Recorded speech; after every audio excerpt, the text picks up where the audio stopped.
When pointing out another's faults, don't be too harsh. First, ask yourself whether they can bear it. 窗素材跟谈工人之恶，舞台演要仔细看守. And also, when teaching someone goodness, do not set the bar too high. Make sure they can follow. 教人一山无过高. 当时期课从 Understanding female employees, emotional intelligence and leadership. A modern reinterpretation of Eastern wisdom for American leaders, parents, and mentors. When leadership meets empathy. In leadership, whether in the workplace, family, or community, what matters more than simply being right is being understood. Two profound quotes from the classic Chinese text. Kekintan set the stage for this discussion. Criticize others gently. First, ask whether they can bear it. When teaching someone goodness, don't demand too much. Make sure they can follow. These two lines capture the heart of leadership. Communication should never exceed the listener's emotional capacity. If it does, it becomes psychological violence, even if well-intended. A real experience, 40 female team members, one leader. Years ago, I managed a team of 40 female employees. I vividly recall how during one-on-one conversations, even before I spoke, a few of them began to tear up. No harsh words were exchanged. Just my presence, a closed-door conversation, and suddenly tears. At first, I wondered, did I come across too harsh? Later, I understood those tears were not weakness. They were emotional releases from tension, unspoken anxiety, and the pressure of being perfect under constant social scrutiny. Why do they cry? Understanding emotional context. This isn't a matter of women being too sensitive. It's about deeper emotional structures and social conditioning. Here's why. First, different ways of processing emotions. Women are more likely to express and share emotions as part of how they process challenges.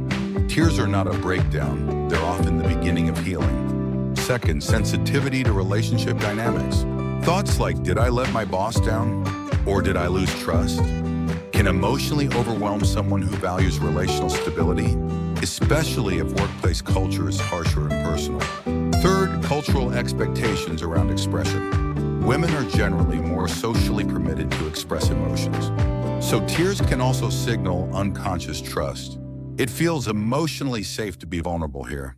So what should leaders do? Words matter, but how they're delivered matters even more. Even a well-meaning comment can close an emotional door, if not handled with care. So how can leaders open that door instead? Examples of emotionally attuned phrases.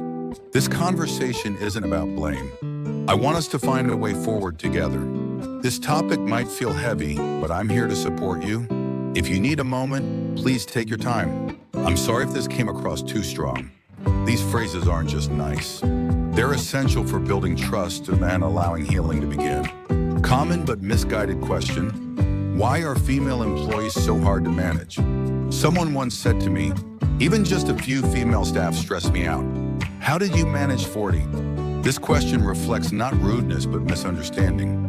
The answer isn't about tolerating difficult people. It's about emotional intelligence and understanding. The psychology behind gender-based communication. How do men and women express work stress differently? Let's look at 3 key areas. Emotion expression. Men suppress or contain feelings. Women share and express to process feelings. Stress response. Men focus on problem solving. Women seek emotional connection first, then solutions.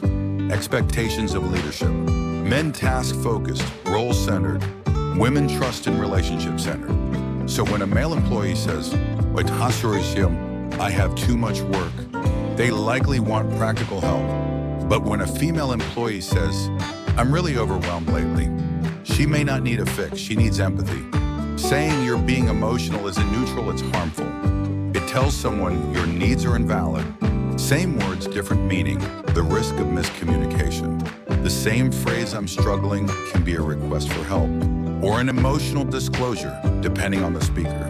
If the listener, the leader, doesn't know the difference, they can unintentionally create deeper wounds. Emotional language and logical language are not the same. As a leader, it's your job to know which one you're hearing. The role of society and organizational psychology. First, cultural pressure. Women are judged on not just performance, but appearance, tone, and demeanor. A careless comment can be the start of emotional breakdown. Second, organizational needs. Women often need not only structure and clarity, but emotional safety.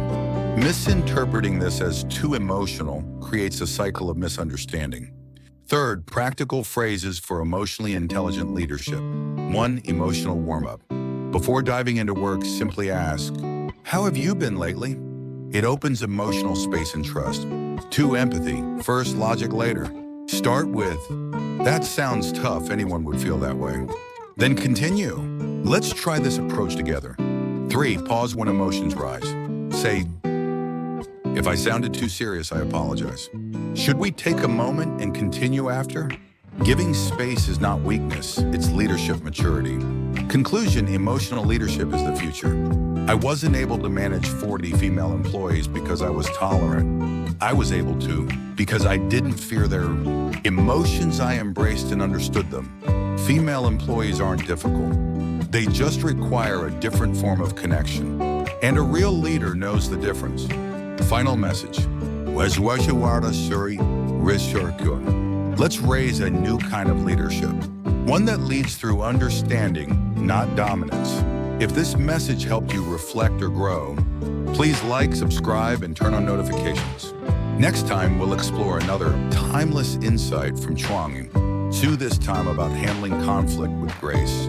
For more wisdom translated for the modern world, visit Ko Dukjai 3.